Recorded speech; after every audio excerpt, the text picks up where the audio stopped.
All right, guys, you look there, there's the Snapjig combo that I'm putting together right here. So I take this Gulp minnow and I'm gonna thread it on here, but the key is this wings right here is what makes this bait really glide around, and that's why I'm gliding it around over the top of the weeds here to catch these fish. And so right in the tip of the snout of the minnow, just like we would if we're gonna put them on a regular jig head, right down the center and out the center of the top of the back, and then stuff him up on the collar nice and straight all the way to the front. And you end up with a bait that's rigged like this, and then that will glide off to the sides, and the more it glides around, the more fish you're going to get to bite. It's a great new bait. It was just introduced this last year at iCast, and we've had really good success with it already. Just kind of a hybrid between what would be known as originally maybe something you might be familiar with, like a jig and wrap or a Johnny Dart or something like that.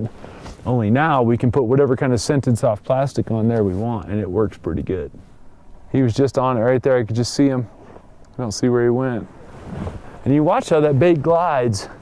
If you guys can see that on film, it glides around and it spirals down to the bottom, and then it spirals back down. You see it glides off to one side, then it glides down.